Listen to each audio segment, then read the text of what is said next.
Welcome my dear children. How are you? I hope you all are fine at home.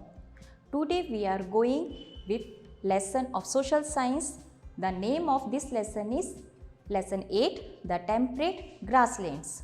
Grasslands cover more than 1/5 of the earth's land surface.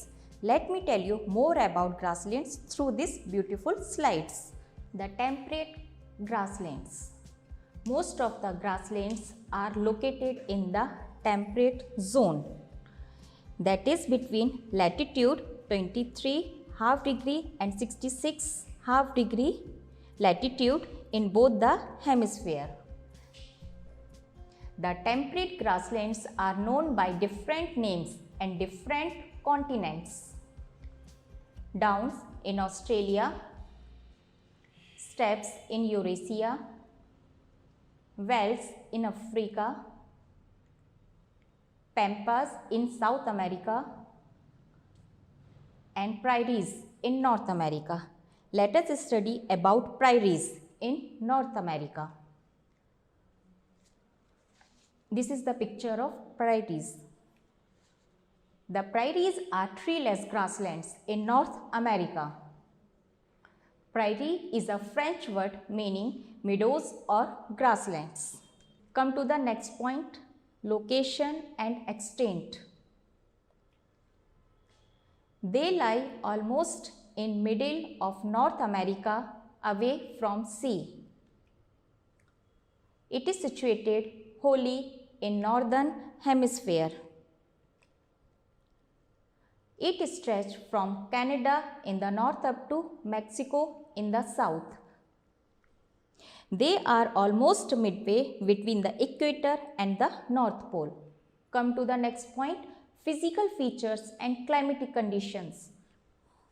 The entire prairie region is an endless plain area. The average climatic conditions are hot in the summer season and very cold during the winter season. The northern part remain under snow during the winter season. The total annual rainfall is about 50 centimeters. Come to the next point, natural vegetation. The grass is green in summer and turn brown in autumn. There are hardly any trees. The grasses may grow up to a height of about 8 meters. The grasses grow quickly in the spring season. The area was the grazing ground for bisons. Some trees are willow, alder and poplar are found on the banks of rivers. Come to the next point, domestic animals. A large variety of domestic animals such as cows, horses, bullocks, sheep and goats. Wildlife. The wildlife includes deer, dogs and wolves. The prairie dog belongs to the rat family and live in small groups called coteries. Birds are falcons, hawks, owls, eagles and bustards are found here. Prairies was the grazing ground for bisons. Most of the bison were killed for meat by the European settlers. Now bison is a protected animal. Come to the next point, economic activities. The economy in this region is based on agriculture. The soil here is fertile and is perfect for agriculture. European settlers converted these grasslands into farmlands. The main cereal crops are corn, wheat, barley, rye and soybean. The prairies are called the wheat basket of the world. Children, do you know why prairies are called the wheat basket of the world?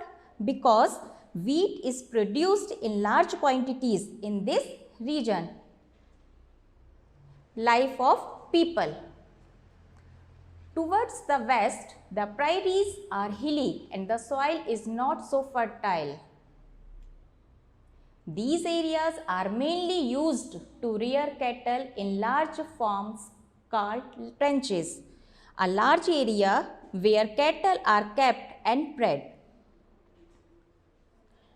Chicago is an important center for slaughtering cattle. The farms are very large in size and the farmers along with their families live on the farms. Some workers also live on farms. Farm work such as plugging, showing, harvesting is done with the help of machine. The production is stored in the silos. Lignite, coal and petroleum are minerals. Industries are ore crushing, petroleum refineries, flour mill. So children, in this way we conclude this chapter. I hope you understood all the topics. Soon we will meet in next video. Till then, bye. Stay safe and stay healthy.